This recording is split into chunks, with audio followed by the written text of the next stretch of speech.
Gunners. I saw him on Countryfile. It was featuring soldiers who had been severely injured in battle and traumatised.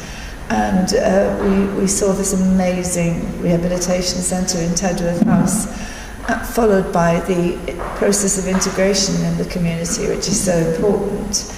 And as a consequence of that, I tracked him down. And here he is. So welcome. Thank you. Welcome everybody on this quite cold December. We're getting close to Christmas. I was stalked more than tracked down, I think. I'm coming to the sort of end of my service. I joined in 1977 as a 16-year-old soldier. Couldn't afford to buy a farm. Got a birthday card with a guardsman on it and said to me, Dad, I think I might give this a go. My feet didn't touch the ground since. And he took me to Bournemouth, went into the careers office, and it just so happened the bloke who signed me up was a gunner. So he said, come in, young fella, because I just wanted to drive. I could drive tractors, Land Rovers and everything, and I just wanted to drive big trucks. He said, you don't need to worry about joining the Royal Corps of Transport. Join the gunners, young man. They've got trucks. They'll know you how to drive. I'm sure I was just there to make his figures up. But, and the rest, as I say, is history. I am coming to the end of my time, as I said, next year, and that will me have done 38 years. The people I'm going to talk about haven't finished their time properly. They're early service leavers through whatever reason, whether that's being wounded, injured or long-term sick. And I, fortunately, this is my last job on promotion as well, I put down for this particular post to be the commanding officer of a personal recovery unit. And it's like giving something back. And I'm coming up to my third year in post now. And I look after the southwest, and I'll show you a map in a minute of how big my area is. Effectively, I look after Wiltshire, Dorset, Somerset, Cornwall, Gloucester, and the Avon, Bristol. I do that with 12 people. I have a little satellite office in Exeter, and it's a mixture of military personnel and civil servants. And it's quite a tight-knit, high-profile group of people who work jolly hard to assist the wounded, injured and sick in our area to transition out in the best they can. Now, as you would expect, with most army jobs, we have a mission, and this is sort of our function within a conducive military environment. What do we mean by that? Well, effectively, what we have found over the last sort of 10 years or so, parking people at home with their loved ones is great, but it is not conducive to recovery. It is good to start with, to be, nurtured and moved on by your personal family group, but actually what you need is a purpose and a focus. And you still, even though you're wounded, injured and sick, you still want to be a soldier. So to do that, we bring them back into the fold, we nurture them, we give them assistance with the transition and the possible likely outcome. And there's two likely outcomes when you're wounded, injured and sick. That's either return to duty or transition into something meaningful into civilian life. Now, I put a caveat on that because we also, we in the military are not bulletproof. I do have terminally ill soldiers, and I have 3 terminally ill soldiers presently, and I've buried 4 in my tenure as the commanding officer, which puts another dynamic on the so-called recovery unit. So we are susceptible. This green skin or this brown skin doesn't make us completely bulletproof to all injured or sickness. So how do we do the transition? Well, what we need to do is focus and remotivate, and we've got to change their mindset from one of being a soldier, fixed bayonets and vants on the enemy, to recovery, in whatever shape or form that may be. That recovery may be getting themselves fully fit and back to regimental duties, or if they're coming to me, it is the mindset of transition and out into something meaningful into civilian life. And that's the key. And that if they're anything like me, I joined at 16 with no academic qualifications whatsoever. And if you think about where we've recruited from, especially the infantry, and we've been doing it for donkey's years, all those who's watched Sharp, who's the ultimate late entry officer, where he's rallied round and got his people from, when they become wounded, injured and sick, we're effectively putting them back in there. A lot of them are not academically acute, and they start worrying about how they are going to transition and what transferable skills have they got to move back into civilian life. I'm going through that process myself. Apparently I have got one or two transferable skills. My wife says to me that actually, is Civilian Street ready for you and the way you do business? You need to soften yourself, and this job has helped me hugely. So that I could probably step into B&Q and be a meter and greeter or something useful like that. I could always drive a truck, I suppose, if I really wanted to. But ultimately, our job is to support the Army's main effort. And the Army's main effort is to have a fully fit, ready to go Army. So we take the wounded, injured and sick, slightly park them to the right and assist them to either get back into the Army or transition out into civilian life. Now, how do we do that? No, first of all, just to give you some idea of how we are around the UK, there is 11 personal recovery units. And the yellow dots is where we are, and I am 43 down in the southwest, so you can see the size of area I've got with 12 people. A lot of travelling, especially when I've got soldiers way down in the bottom of Principal of Cornwall, and I've got a little satellite off in Exeter. In the summer when you're dodging caravans and tractors, it can be a bit sporting to go and have an hour's visit. Now, I don't want to denigrate anybody who's got a caravan, but you should be driving it at night only. And leave the roads free so we can cut around and get things done. The red dots, and we'll come on to those in a minute, are the personal recovery centres. And those that saw the Country File programme, it was focused on Tedworth House. The personal recovery centres and the Battleback Centre are a partnership with our charities. So it's an MOD partnership with either Help for Heroes or the Royal British Legion. Help for Heroes are Tedworth, Colchester and Catterick. And they are the three main and biggest personal recovery centres. And I've got some slides in a minute so you'll be able to see them, and I'll give you an idea of what actually goes on in the centres. Effectively, they are a wounded, injured and sick training centres. And it's training for transition. It's to get them set up and in good order and motivated to step off to the plate into the meaningful civilian job. In the middle, you'll notice by 143 is the Battleback, and that's the Adapted Sports and Adventure Training Centre. It's actually a fantastic centre. It's set up to do all sorts of adventure training, whether that's rock climbing, canoeing, swimming, and it will take any wounded, injured and sick. I was there about 2 years ago, indoor climbing with a triple amputee. He beat me to the top after he binned his arm because it was getting in the way, and off he was like a jackrabbit to the top of the hip and back, absolutely back down. It's absolutely phenomenal what they can do, and it's a real force multiplier when it becomes to motivating soldiers on what they can do, not what they can't do. And it shows them that actually there is a lot more adventure training that they can do and can be adapted to fit them. And we've had all sorts of Pilgrim's Bandit, either double amputee or Pilgrim's Bandit, and the Cockleshell Heroes film. They followed that kind of route. I've had another double amputee who has rowed with 4 others across the Atlantic. They came about fourth last year, and there was 2 able-bodied and 2 amputees. I saw him last week, and he's looking at doing it next year with a full amputee boat. And he said, I don't know if we can go with all double amputees leg-wise.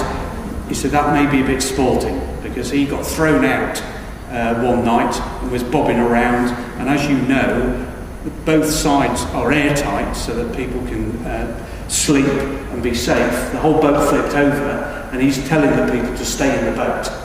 He will get himself back, and he managed to get himself back on the boat, back on the seat, and carrying on. 70 days they were out doing that, all credit to him. So he's also got his pilot's licence, because he flew from Tanzania to Kenya in one of those microlight things now.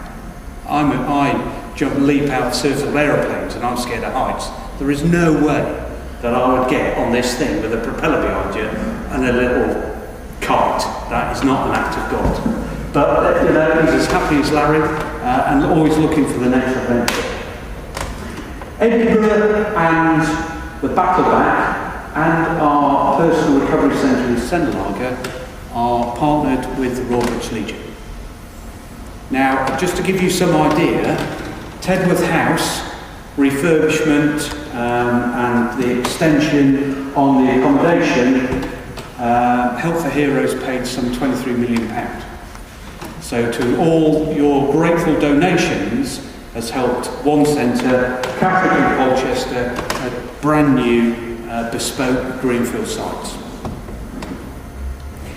So how do we transition a fully fit soldier, unaware, dependent on the army, happy as Larry, to become independent and aware when he becomes wounded, injured and sick? Well, we use what's called the hard facts pneumatic. H, health, is the top. And the reason that is the top is because that is the key recovery pathway. The medical pathway is key to the whole of the wounded, injured and sick soldier time while he's wounded. He will stay with us as long as we are giving him medical intervention. As soon as he can go to the NHS or any other services, he will transition out, or she will transition out of the army into civilian life. But we've got to make sure we've exhausted every opportunity with the medical services. On the top line on the red is sort of the induction, which is somebody understanding what the recovery services is all about, where they are in this particular time, what supporting agencies are going to be around to help them. And we need to get them focused right from the beginning and motivated and out of the home and into the person recovery centres, and realistically have a better idea of what they can and can't do, where they need to go, what agencies and supporters out there for not only them but their family group. And I've got a number of soldiers who've got quite severe mental health issues, married with kids, and it is the wife and the children that are holding that family together. So when I say we look after the wounded, injured and sick, we look after the family group as well. And it may be that we need to give help to the wife and the children, and we have given art therapy to children whose dad is dying of cancer.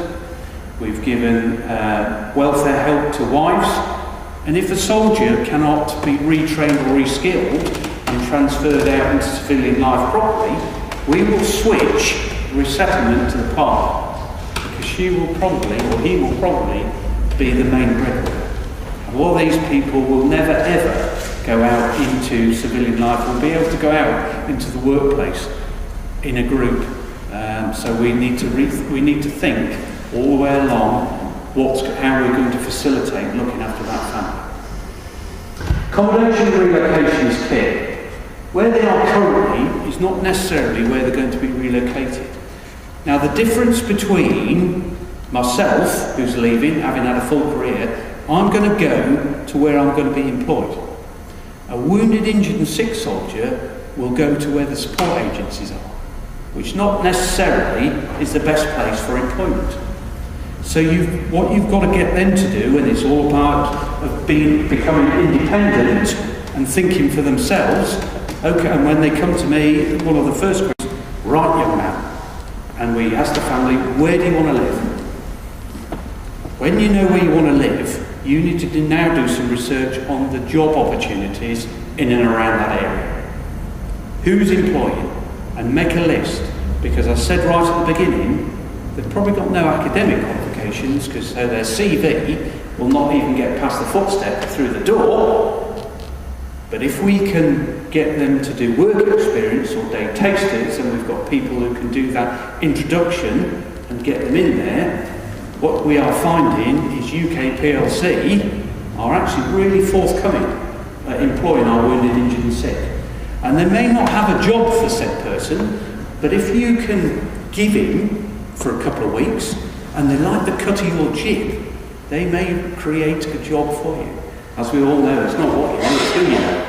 And that's why I'm trying to get myself out there far more than trying to get my CV to read for me.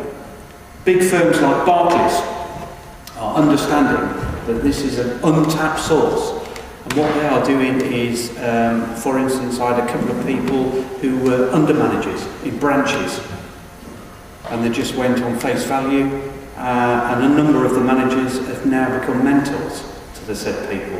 They couldn't manage being in a bank, but however, if you want me to give you a hand, give me a ring, I'll stand guarantor for you if you find another employment. DHL, another fantastic firm down at Bridgewater. We went down to visit there, a young infantry soldier who'd done his vocational assessment, and it said he could be an airline pilot. Really? I don't think so.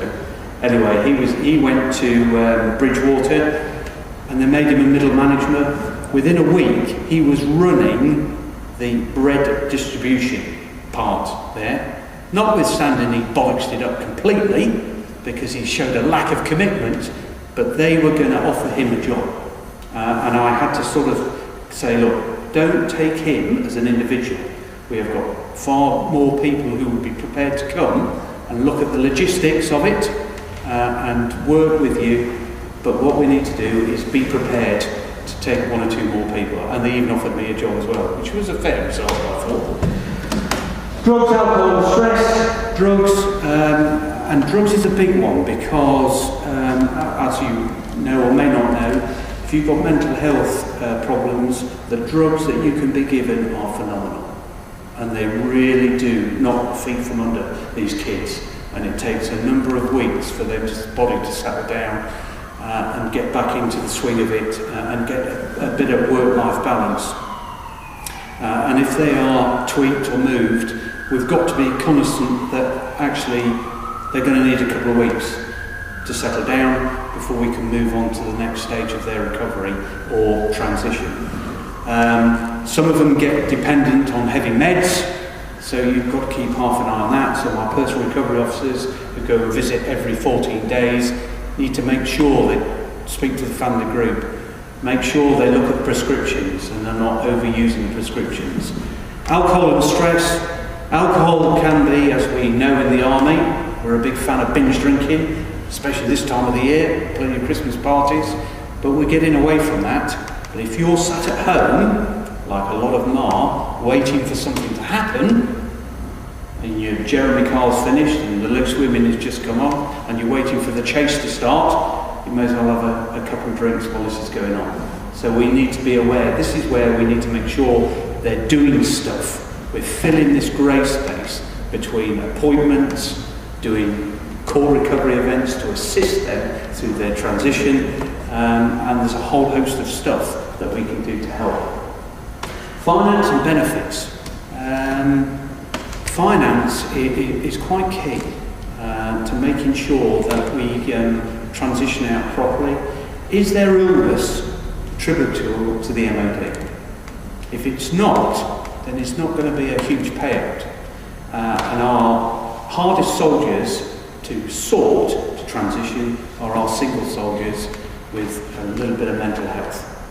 If we get a small payout, Social services is not interested in them. They need to, if they're going to housing stocks, like spaces or paid homes, they may not be in the areas where there's job opportunities, and the job opportunity is key. So there are quite difficult cases to move out. A married soldier can sit tight in his quarter, can be an illegal occupant. A single soldier cannot sit tight in his single accommodation because there's a regimental sergeant major and a quartermaster will want his bed back because somebody else will be moving in and he'll be escorted to the gate. So we do have testing times there. Attitude, thinking and behaviour is key. The attitude, and the key here is switching their focus from I'm going to be in the army for a full career to actually I'm going to transition, and keeping that attitude and thinking and the behaviour of it focused on the transitional bit, and actually trying to park the army as a job to one side and moving to your second part in your career, which will be something in Civilian Street, hopefully. Children and family, we've got to make sure we look after them. If you have a fit, healthy soldier that leaves the door and a broken one comes back, that has a huge effect and dynamics on the family, especially the small children as well. If you're going into a house where the curtains are constantly drawn, dad's upstairs hiding, it does get you down, and it does get the family down, and especially the kids. So training, education, employment. We've got to start that training education as soon as possible.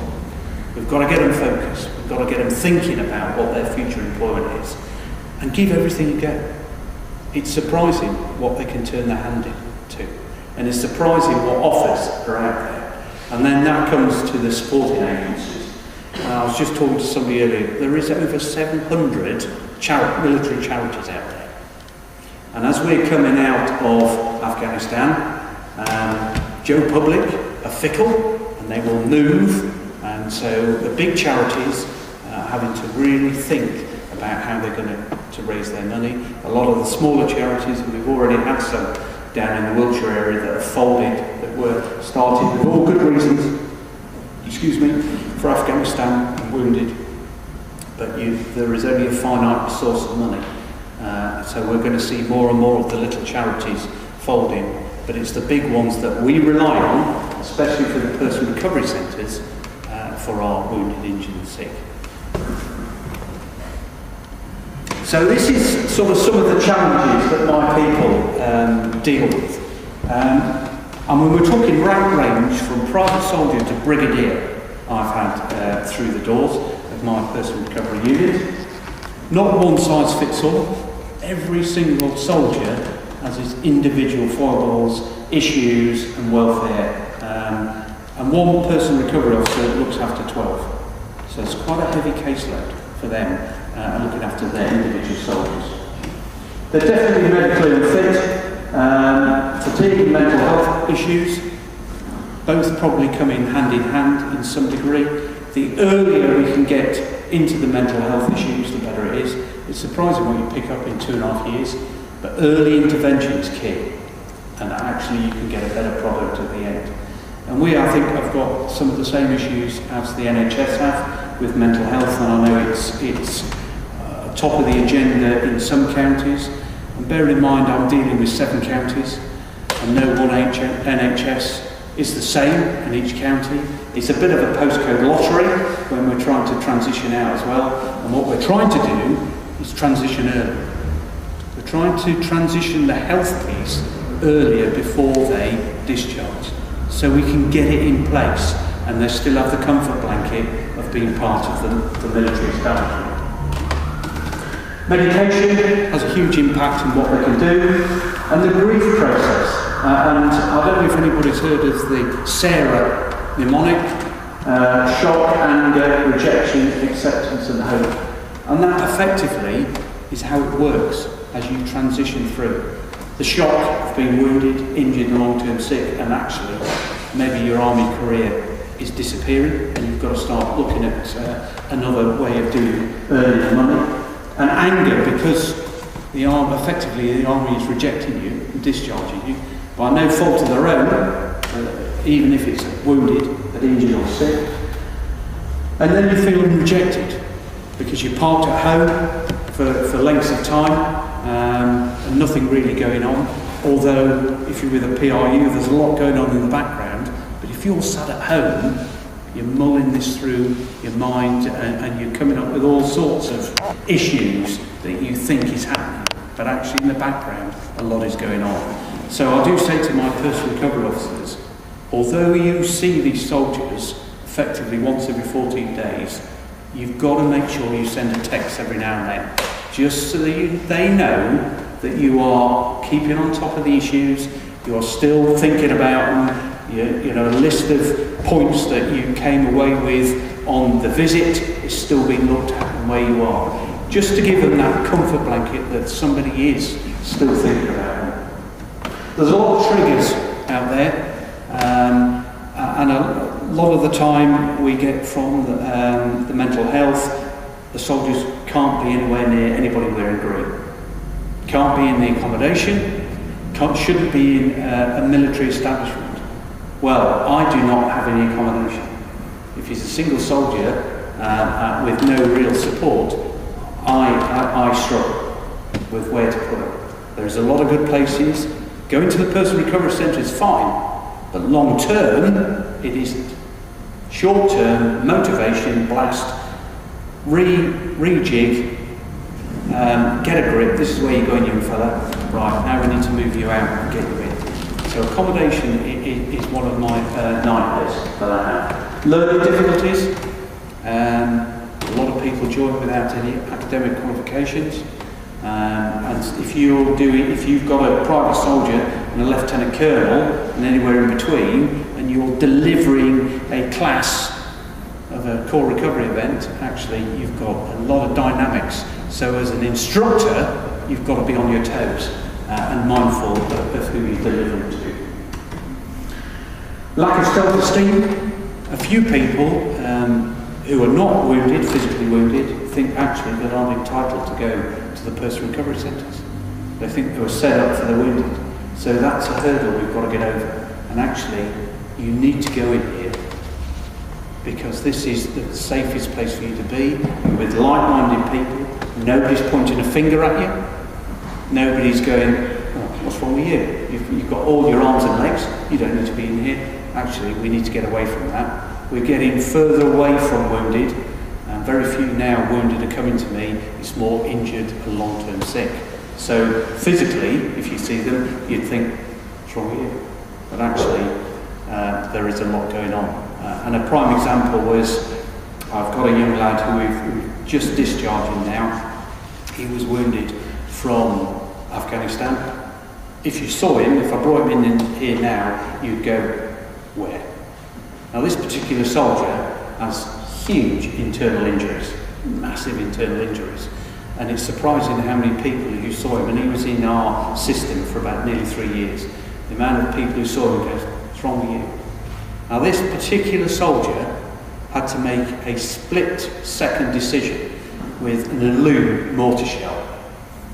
He either put it in the tube to give his comrades light so that they could see the Taliban, or he stepped back so he didn't get shot. He put that thing in the tube and got shot. So he put himself in harm's way to protect his soldiers, to protect his friends.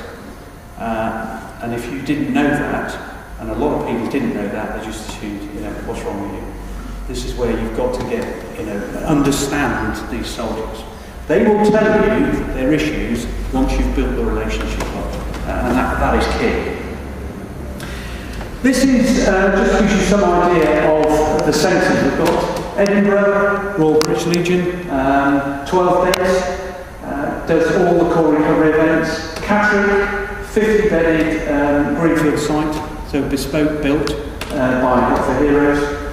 The 5-star country club, known as Tedworth, for the wounded, injured, sick, was owned by a slate miner in the 18-something or other, didn't really like the house, handed it over to the military. The military wanted it because they wanted all the ground for the training, and it's been a number of things over the years, from the general's house to officers' messes, and as you know, with a Grade 2 listed building, leaked like a sieve, the cellars leak as well. The army was going to board it up until Bryn Parry came running past and went, I know what I can do. So he leases that building off the MOD for £1 a year. Fair exchange is no robbery.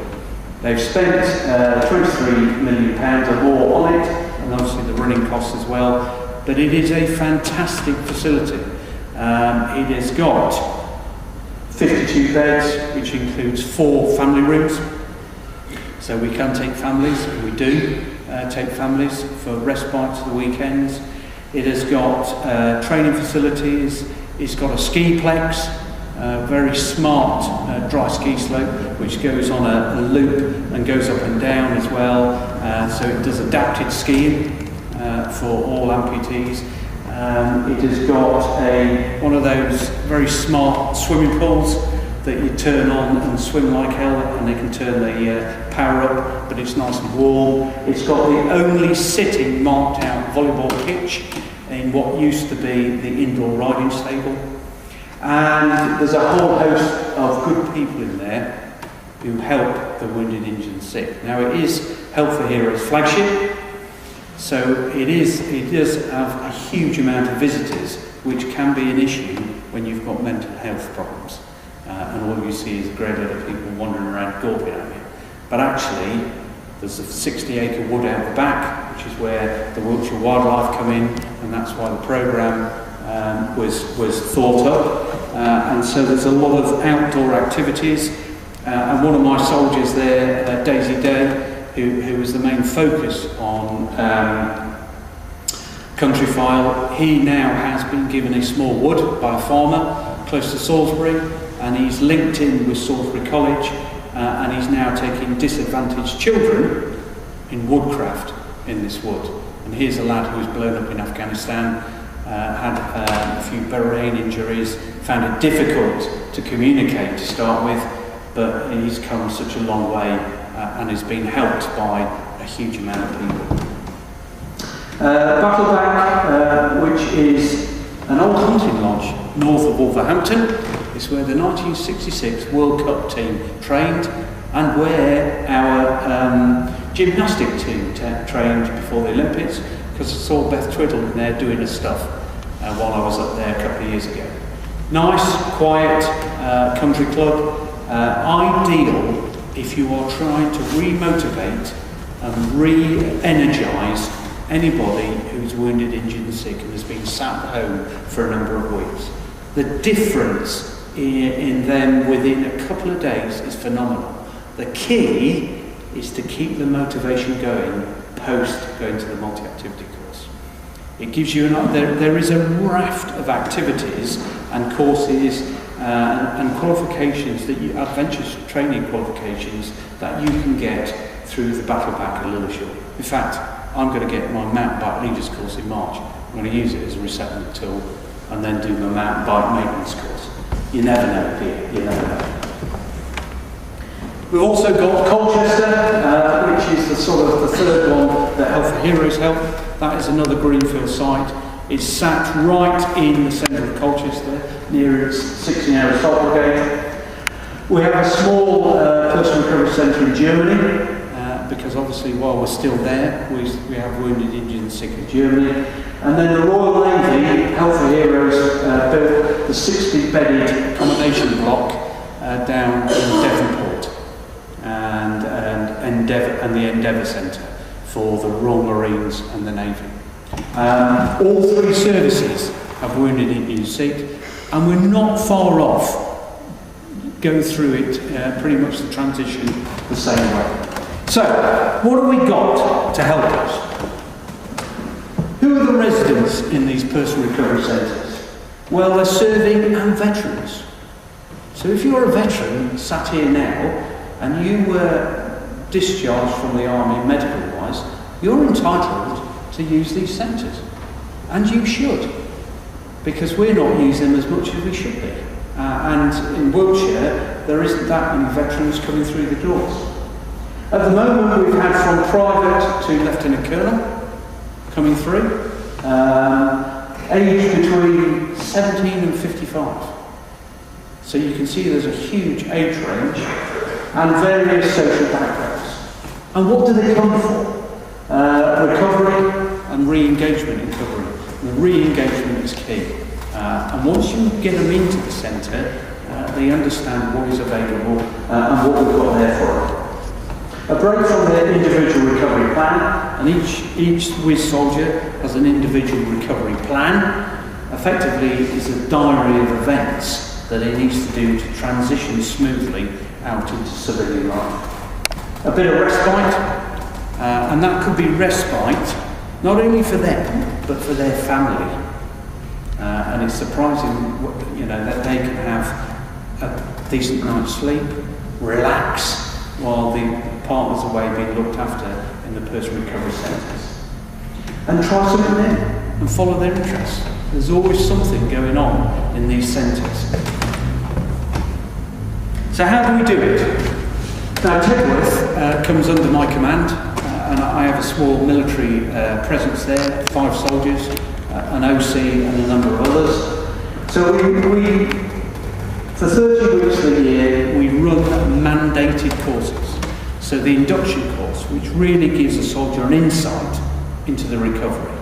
It starts him off on the hard facts, and we get the soldiers to do their own hard facts, where they are at the present time, where they need to go.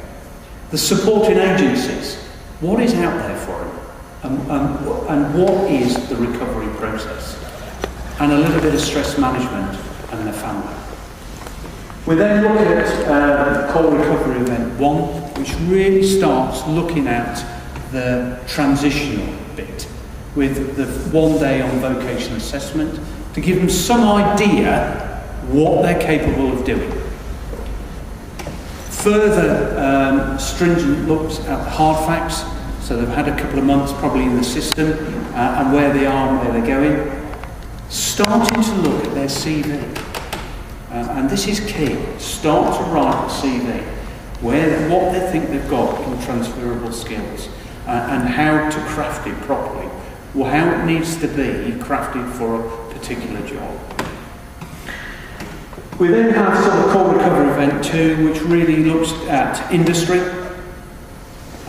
It looks at 2-day vocational assessment, so really looking at a computer-based assessment with a readout from industry. They go and visit Stanley Stairlift or DHL or another corporate event somewhere. British Airways, Airbus. There's a whole host of them in and around Bristol and the Wiltshire area, just to give them an insight into industry and what is available for them. And then they go away with hopefully a plan of where they need to go and what they need to do. Then you look at Core Recovery Event 3, which is coming near to the end of their time in transition, which really hones in onto interview techniques, looking at real insight into interview techniques and a whole host of other stuff. They can use Workstream 3 for the individual recovery plan, so effectively you're using the centres just as a base for accommodation and doing all sorts of different stuff, whether it be respite, education and a whole host of stuff. And then what we have is the rolling recovery plan. This was started about a year or so ago with myself and Help for Heroes, and it's activities to help soldiers. And just to give you some idea of what the activities are, this is the programme, and we work on a sort of a 2-week cycle, and we're hoping to move it to a month cycle. So, yoga, I started yoga about a year ago. It's fantastic, unbelievable. My old bones, I can do so much now, moving the legs around. Cooking, these people go to the cookhouse. They don't cook for themselves, they have little kitchenettes. So with Wellington College, they go every Monday afternoon and learn how to do basic cooking. And it's surprising how many don't know how to do their finances. And my 2IC sits there like Janet and John, right, you've got this amount of money coming in, and you've got this amount of money coming out, and that's all you've got left. And they're going, what? Where's it all gone? You are joking. How can I go to the pub? How can I eat? How can I get my kebab on the way home? And it is basic stuff like this, because we're mollycoddled. We're taken in, we're fed, we're housed, we're given clothes. I mean, our civvies don't wear out. I've still got civvies that I got in, I couldn't get in them, but I've still got them because they never wear out, because you're given a uniform. So transitioning out is actually quite a big thing. How to get yourself ready for it. Introduction to supporting agencies. Anything to fill the CV. Functional skills is the new thing. Goal setting. Goal setting. What are you going to do in the next couple of weeks? What are you going to do in the next couple of months? What do you need to do? Where do you need to get to? What do you need to do? Fitness and body management. Fit and healthy mind. Fit and healthy body. That goes a long way to your recovery in good order. Creative writing. And it's the amount of people who've backtracked from that, because we ain't very bright. Bear in mind, you don't need to be too bright if you're going to fix bayonets in advance and then, but you don't want somebody to say, hang on a minute, what am I doing this for? Come on son, keep going. So, if you are doing creative writing, it's quite interesting. They backtrack to start with, but at the end of it, they're going, actually, I quite enjoyed that. And you want to see some of the poems, or read some of the poems that have come out from these lads. Some of them are quite horrifying, but some of them are really, really articulate. And I know one we've put a book together, and we're trying to get it published. Art is another one. We've got a little art room, art therapy. Some of the stuff that they can do and produce from sticky back plastic, we'll put Blue Peter to shame. And we actually have had in Salisbury put on a show with some of the art that's been done from Tedworth House. Business industries, town and museum quiz. And why do we do a town and museum quiz? Well, it's all about getting out and asking people.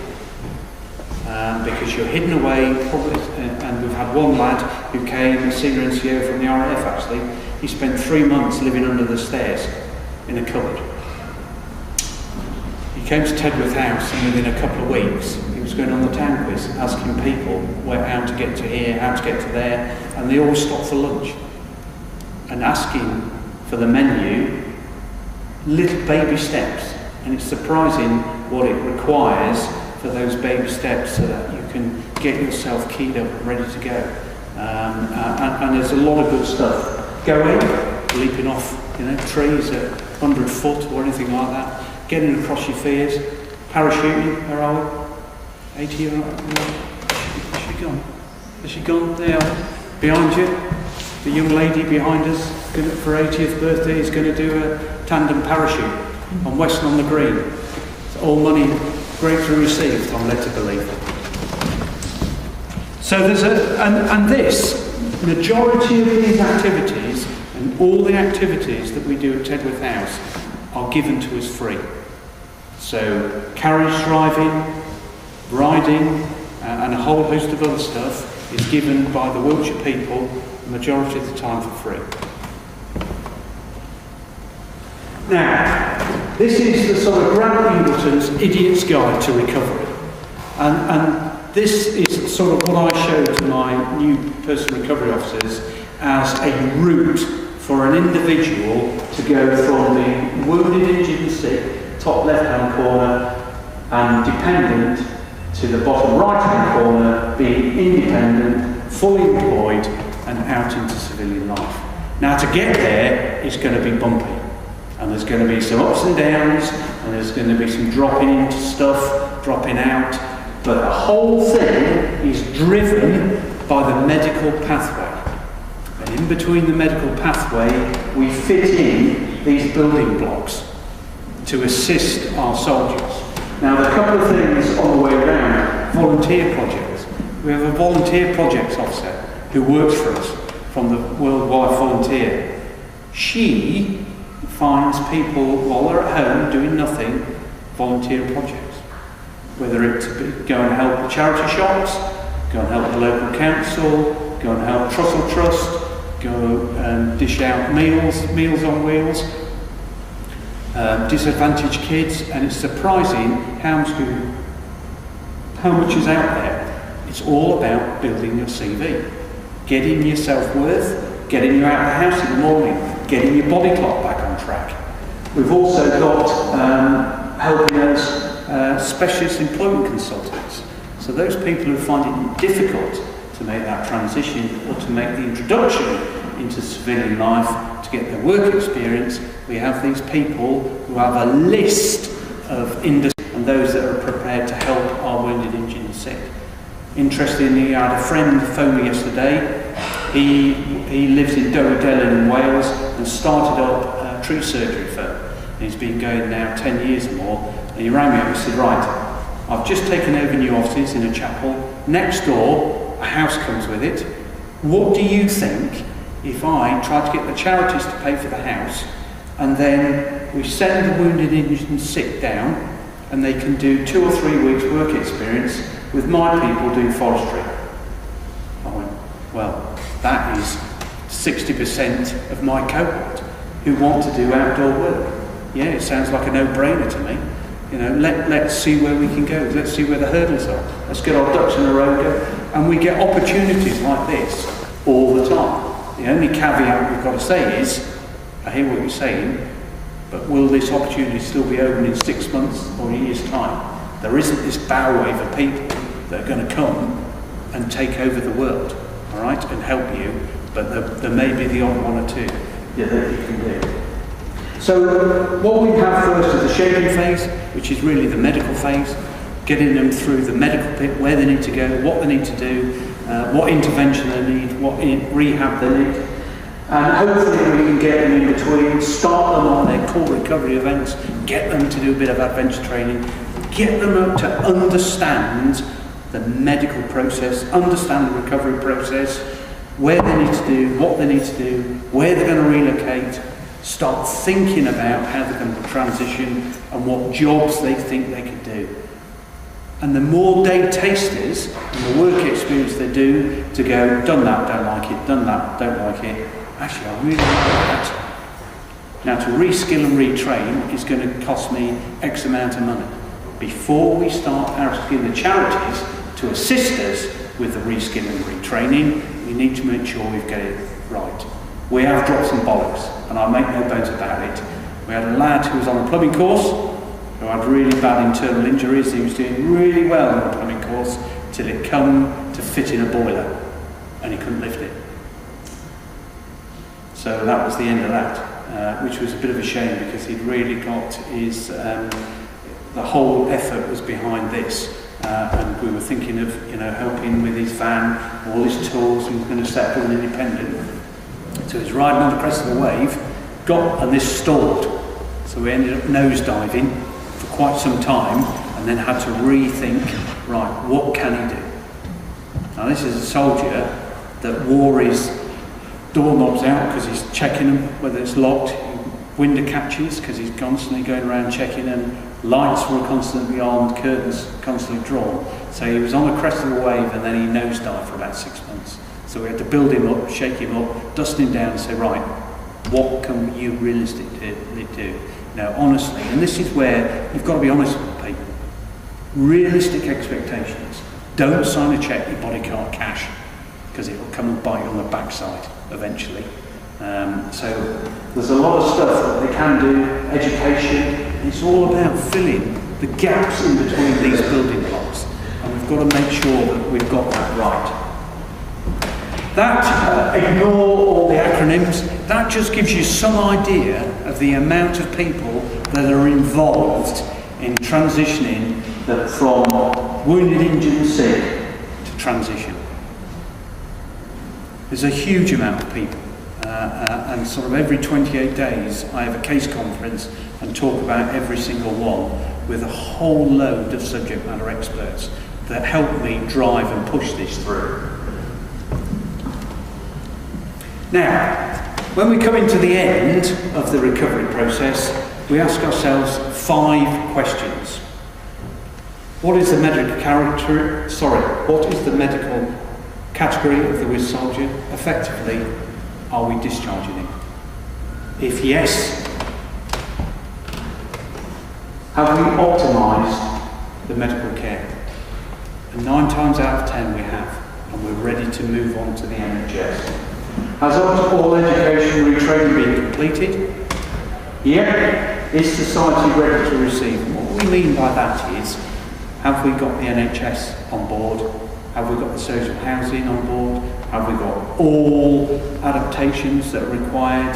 As there's kids schooling, is the family settled? And there's a whole host of a tick list before we go, right, yeah, green light on, let's step him off the plate, let's discharge him.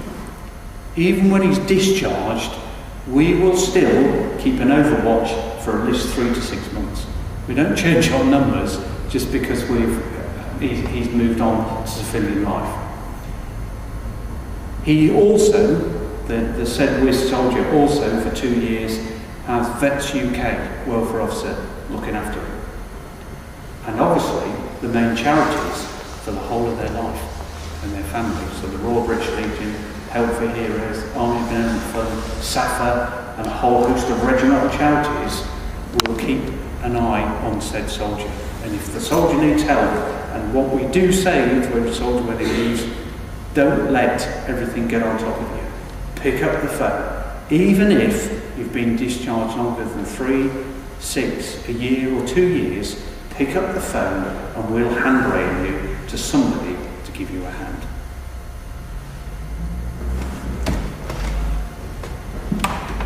I think I've probably talked long enough.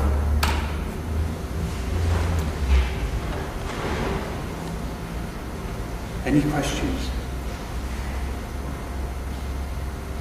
Oh, that was easy. No, go on. And I'll just say them both. The first is about funding in the government. Yeah. How can you how are you building up government funding? Yeah,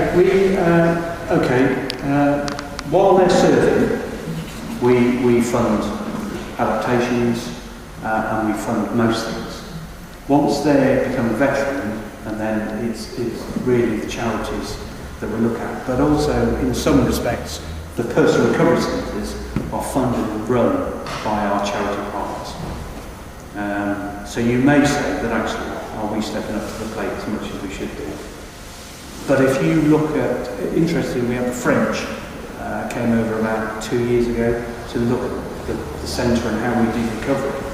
And they were saying, well, how does this charity work? You know, how do you get the charities work? Well, I said, you can't look at this in isolation. You've got to look at UK.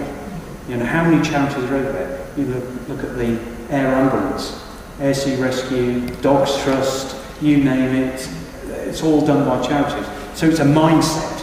So effectively, you'd have to get the French mindset that they've got to give up some of their cash to assist with not just the military, but all the other bits and pieces. But they were quite taken aback how the country got behind the forces, which I don't think happens in France.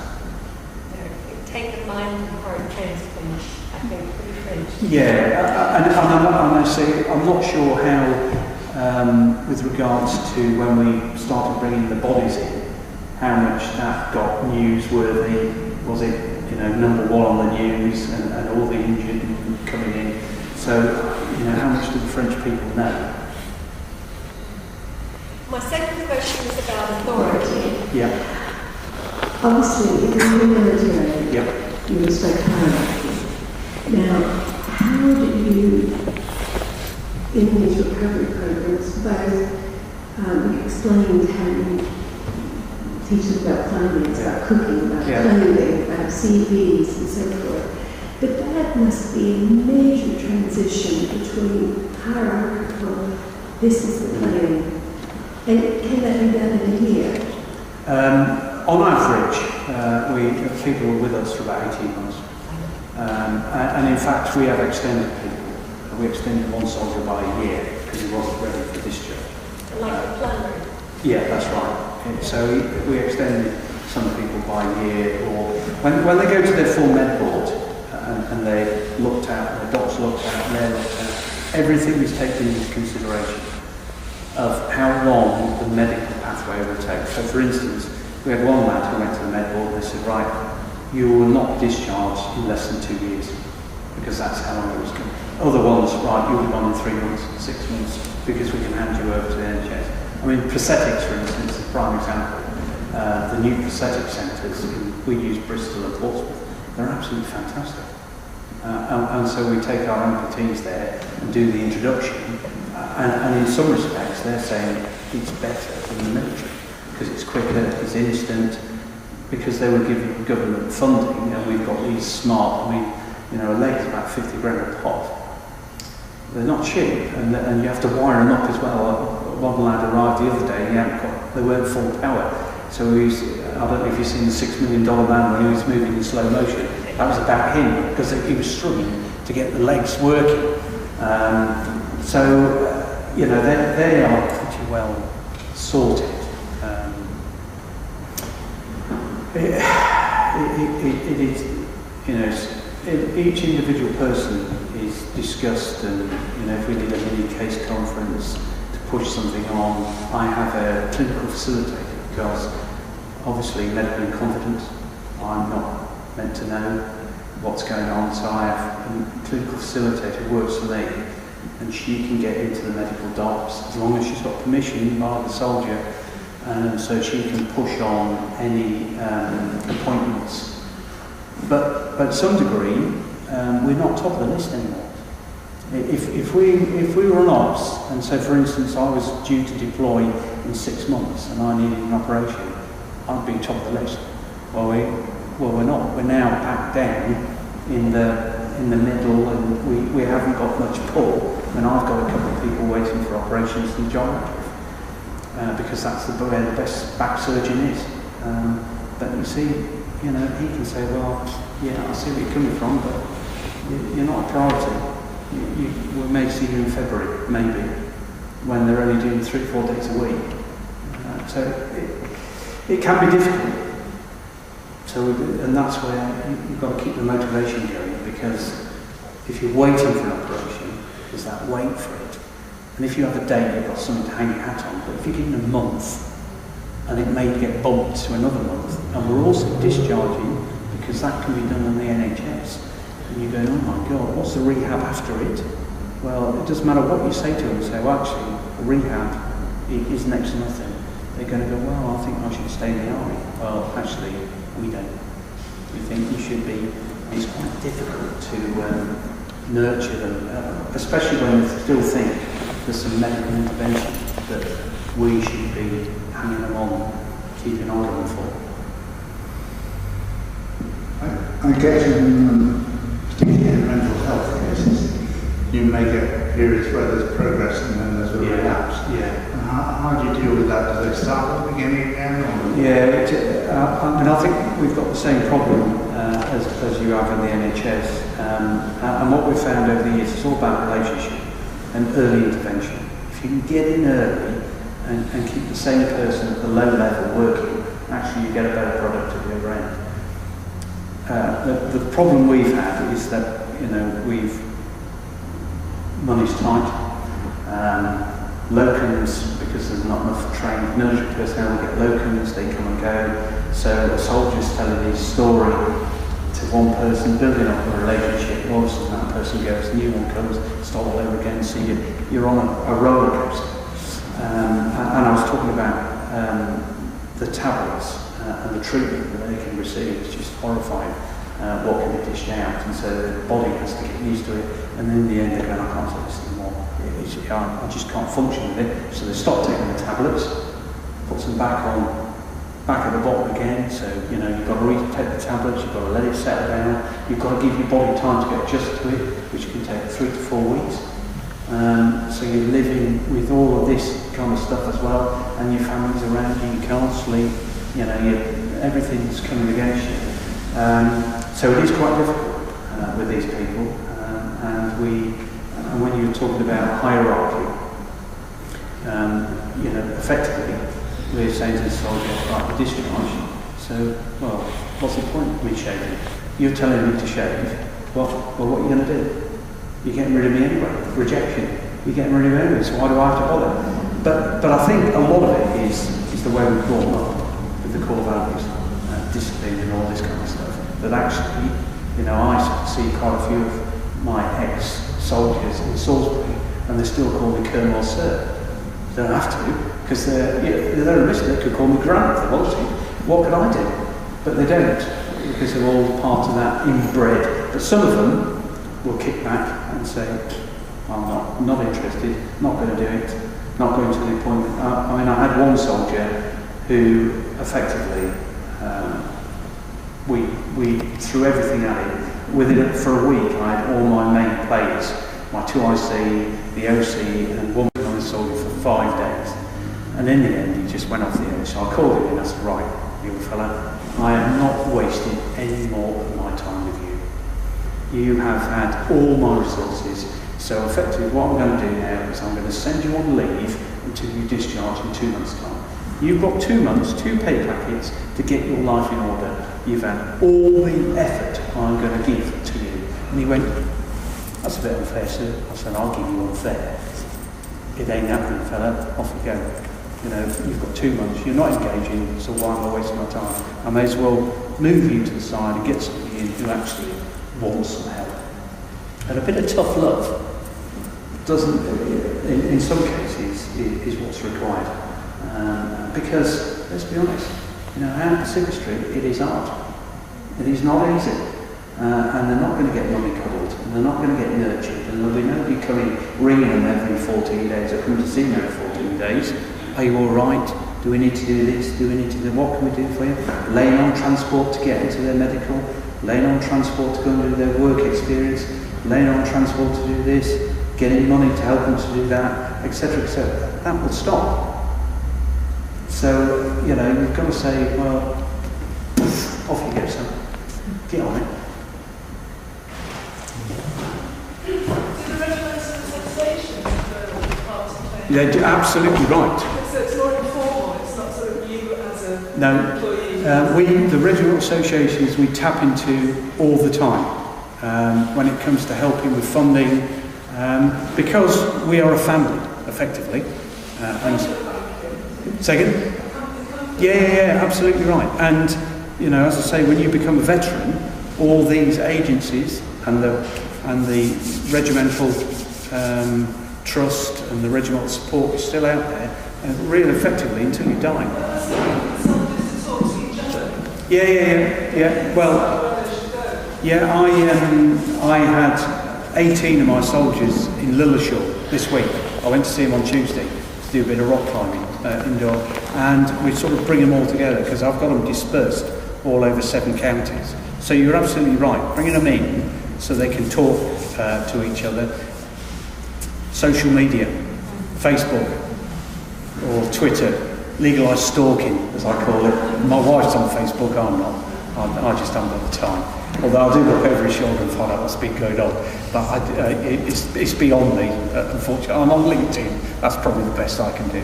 But you're right, and that's where these centres come in, because they're all like-minded people, they're all injured, there's no stigma, there's nobody pointing the finger, and this is where we need to get them in and using these centres far more than we are. We're not being particularly good at the moment. I'll be brutally honest, at using them properly. However, Commander Land Forces is giving me double the manpower as from January, so I will effectively, instead of having about 70 people under command, by August next year I'll have 140 all around the southwest. And so the Tedworth House, brace yourselves, because they'll be coming in a bow wave. So we'll be able to test the system. Right, sadly it's 1:30. We have to end there. But I want to thank you for fascinating insight into what goes on with these people, and there's real hope there, I think. Yeah. So thank you very much indeed. Pleasure. Thank you.